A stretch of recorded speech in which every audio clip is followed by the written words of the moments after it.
வணக்கம் நண்பர்களே, நான் உங்கள் மேகவல்லி. மீண்டும் சந்திப்பதில் மகிழ்ச்சி.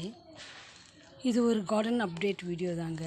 இந்த மழையால் ஒரு 10 நாளுக்கு மேலே எங்கள் கார்டனில் தண்ணி தேங்கியிருந்ததுனால எல்லா செடிகளும் அதிகப்படியான தண்ணியால் அதனோட லைஃப்லாம் முடிஞ்சிச்சுங்க.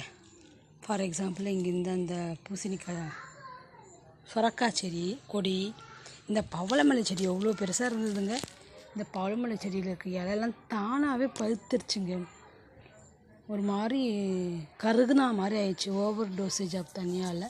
அதனால் நான் வெட்டிட்டேன், வேரோடு கழிச்சு விட்டுருக்கேன். பாருங்கள், திருப்பியும் முளைக்குதான்னு பார்க்கணும்.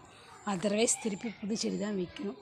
இப்போ பாருங்கள், தேக்கு மரம் கூட பாருங்கள், அதனுடைய லீஃப் எல்லாம்,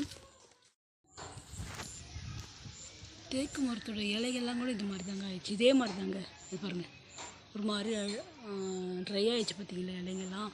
அதே மாதிரி தான் பவளமல்லி செடிலாம் ட்ரை ஆகிடுச்சு. நான் வெட்டி விட்டுட்டேன். இது பார்க்கலான்னு விட்டுருக்கேங்க. நான் பிகினர்ன்றதுனால எனக்கு தெரியல ஓவர் தண்ணியால் இப்படி ஆயிடுச்சா என்னன்னு.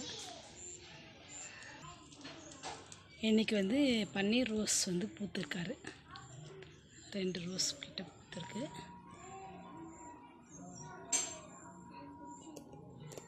இந்த செடியும் எனக்கு என்ன செடினே தெரில ஃப்ரெண்ட்ஸ். நான் மஞ்சள் கரிசலாங்கண்ணின்னு நினச்சி வளர்த்துட்ருக்கேன். அது என்ன செடின்னு எனக்கு தெரியல ஆக்சுவலாக.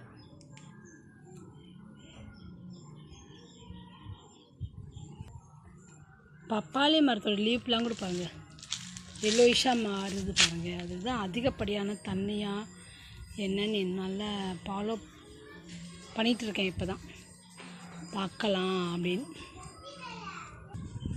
இங்கே உள்ள மக்காச்சோளம் செடியிலையும் கதிர் விட்டுருக்குங்க.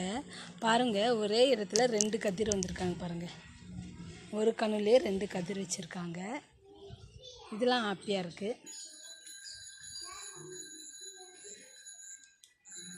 பாருங்கள், இந்த கருவேப்பிலை செடி கூட இந்த மாதிரி ஓவர் டோசேஜ் ஆஃப் தண்ணியெல்லாம் ஆகியிருக்கு. இன்றைக்கி பீர்க்கங்காய் செடியிலேருந்து நான் பறித்தது. பீர்க்கங்காய் கொடியும் ஒரு மாதிரி டேமேஜாக தான் இருக்குது. ஆனால் நான் எடுத்து போடலை. வெயிட் பண்ணுவோம், ஏதாச்சும் பலன் கிடைக்குமா அப்படின்னு விட்டு வச்சுருக்கேன். மற்றபடி பெருசாக எதுவும் இல்லைங்க. புதினா செடிலாம் நட்டு வச்சதெல்லாம் கொஞ்சம் க்ரீனிஷாக இருக்குது. இது ஒரு அன்னாச்சி பழம் வாங்கணும். அதனோட க்ரோன் இலையை கட் பண்ணி வச்சுருக்கேன், பார்ப்போம். முருங்கை செடி கூட பாருங்கள், இந்த முருங்கை செடி நல்லா பசுமையாக இருந்தது இல்லைங்களா. இவரோட இந்த ஓவர் டோசேஜ் ஆஃப் தண்ணியால் இப்படி ஆகிட்டாருங்க. தண்ணி தேங்கி இருந்ததில்ல, அதனால். பாருங்கள் ஃப்ரெண்ட்ஸ், இந்த வீடியோ உங்களுக்கு பிடிச்சிருந்தா லைக் பண்ணுங்கள். இந்த மாதிரி வீடியோக்கெல்லாம் பார்க்க அம்மா அப்பா ஐஸ்வர்யம் சேனலுக்கு சப்ஸ்கிரைப் பண்ணுங்கள். பக்கத்தில் உள்ள பெல் ஐக்கானை ப்ரெஸ் பண்ணுங்கள். தேங்க்யூ. வாழ்க வளமுடன், நலமுடன்.